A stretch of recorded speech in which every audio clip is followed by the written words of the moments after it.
ketakutan itu kuncinya ada pada pikiran. Akarnya rasa takut itu ada dalam pikiran kita.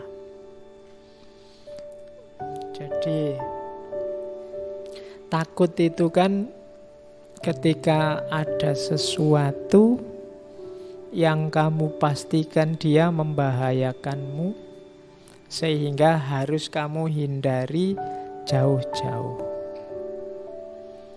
Kamu menganggap bahwa sesuatu itu sangat berpengaruh dalam hidupmu, bisa mengganggumu. Nah, itu kan adanya dalam pikiran. Kamu takut tidak punya uang. Kenapa? Karena menurutmu uang itu sangat penting. Kamu takut tidak punya pekerjaan karena menurutmu pekerjaan itu mutlak. Karir yang sesuai yang kamu inginkan itu harus. Kamu takut apalagi macam-macam, mungkin termasuk pasangan. Itu kan adanya di pikiran. Jadi sumber ketakutan itu adanya di pikiran. Padahal kalau versi Buddhisme, segala sesuatu itu sebenarnya hakikatnya netral. Kalau pakai bahasa Buddhisme dia kosong. Penting tidaknya, maknanya baik atau buruk, itu pikiran kita yang mengolah. Ngaji ini penting atau tidak, itu tidak ada di ngaji ini sendiri, tapi dalam gagasan kita, pikiran kita tentang ngaji ini. Jadi kamu ganteng apa tidak, itu kan mungkin tidak terletak di wajahmu, tapi terletak di pikiranmu. Mungkin konsepnya orang tentang ganteng dan tidak itu seperti apa. Jadi kalau ada orang bilang, kok kamu gak terlalu cakep, jelek gitu, loh, konsepnya aja diganti. Iya kan? Mungkin selama ini yang disebut ganteng itu yang hidungnya mancung, kulitnya putih, wajahnya agak kebulean gimana, itu ya tinggi, besar. Loh, itu kan konsep yang ada di kepalamu. Kalau ingin bahwa ganteng itu kamu, gantian konsepnya.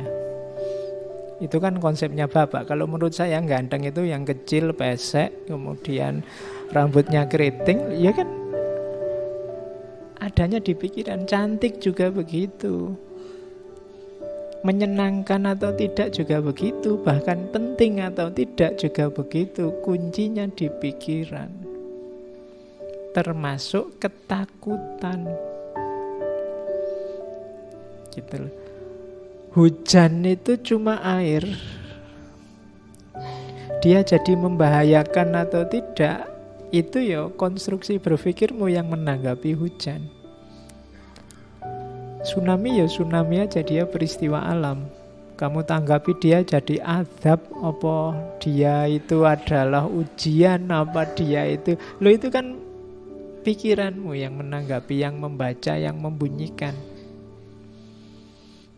Jadi hidupmu itu maknanya ada di pikiranmu. Harapan-harapanmu dan ketakutan-ketakutanmu adanya di pikiranmu. Maka berpikirlah yang sehat. Kuncinya hidupmu itu ada di pikiran. Hidup bahagia itu, Pak, uang banyak, istri cantik, rumah besar. Lah, itu kan versi yang ada di kepalamu sekarang. Ada loh justru orang yang merumuskan hidup bahagia itu tidak punya apa-apa, tidak terikat apa-apa, tidak tergantung apapun, hidup bebas. Loh, ada yang begitu. Dari mana itu muncul? Di pikirannya. Jadi termasuk rasa takut itu kuncinya ada di berpikir. Kalau kamu berpikirnya salah, ya lahirlah ketakutan-ketakutan yang tidak rasional tadi. Jadi maka aturlah cara berpikirmu. Tanggapi segalanya secara sehat. Awas keliru. Gitu loh. Jadi teori pertama itu, rasa takut itu hubungannya dengan pikiran. Tak kasih contoh ya.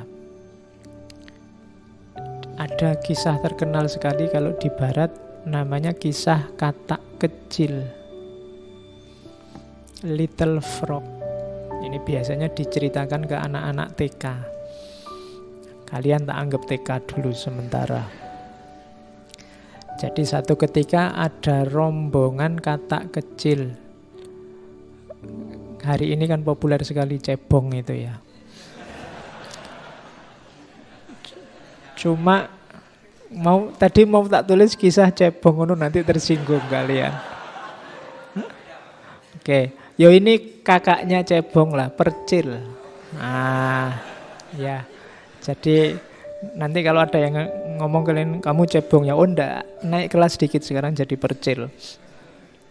Ini kisah Percil, kisah katak kecil. Jadi satu ketika ada Percil, sekelompok Percil yang melakukan lomba naik gedung.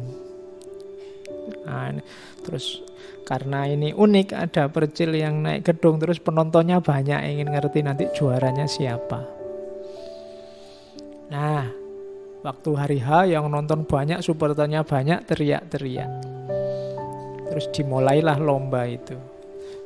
Tapi penonton ini begitu lihat gedungnya, wah gedungnya setinggi itu, Percilnya kecil-kecil, apa ya bisa nyampe puncak. Maka penontonnya ya komentarnya macam-macam, komentatornya banyak, wah ndak mungkin itu bisa, ndak kuat gak, wong Percilnya kecil-kecil gitu, apa ya bisa. Pokoknya teriakan-teriakan itu banyak. Ndak mungkin sampai puncak, ndak akan ada yang bisa mencapai puncak. Sekuat apapun kata-kata itu ndak akan bisa mereka sampai ke puncak. Sulit lah, mustahil lah, ndak mungkin lah, teriak-teriak gitu. Percilnya yang naik ya bener.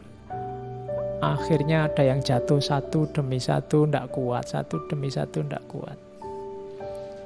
Hanya ada satu Percil yang orang teriak apa saja nggak peduli, dia naik terus, pelan-pelan naik. Dan dialah yang juara akhirnya, Percil ini. Setelah si Percil ini juara, wartawan datang ngerubung. Ya, ngerubung Percil ini, maunya diwawancara, gimana kok bisa menang, kiatnya apa, anunya apa. Tapi diwawancara Percilnya diam aja, cuma tolah-toleh aja. Akhirnya diketahui ternyata Percilnya ini tuli. Jadi dia ndak dengar, jadi waktu orang teriak-teriak ndak mungkin, ndak bisa, sekuat apapun ndak akan mampu, dan sebenarnya dia ndak dengar, pokoknya dia jalan aja. Akhirnya nyampe puncak. Bandingkan dengan tadi Percil yang pikirannya terganggu oleh banyak suara dari luar. Nah, ambil pelajaran sendiri dari cerita ini, bagaimana pikiranmu menentukan langkahmu. Pikiran-pikiran yang terganggu oleh macam-macam tadi ya merasuk. Kalau isinya rusak-rusak dan jelek-jelek, ya efeknya dalam dirimu juga jelek. Maka pinter-pinterlah apa yang harus kamu masukkan, apa yang jangan masuk dalam dirimu, karena menentukan isi pikiranmu. Ketika orang banyak ngomong mustahil, ndak mungkin, wah sekuat apapun kamu ndak akan nyampe. Itu kan pelan-pelan muncul keraguan. Kayak tadi cirinya orang takut. Apa ya aku bisa, kok orang-orang bilangnya begitu, apa ya aku mampu. Akhirnya yang juara yang ndak denger apa-apa. Nah, hari ini kan kamu dengar macam-macam, baca macam-macam, banyak, pikiranmu mesti kacau. Kamu tidak tahu mana yang baik, mana yang buruk, mana yang asli, mana yang palsu hari ini. Kenapa? Terlalu banyak yang masuk. Latihanlah jadi tuli. Sedikit-sedikit. Oke, jadi ini untuk ilustrasi bagaimana kuncinya sebenarnya ada dalam pikiran. Harapan-harapanmu, ketakutan-ketakutanmu.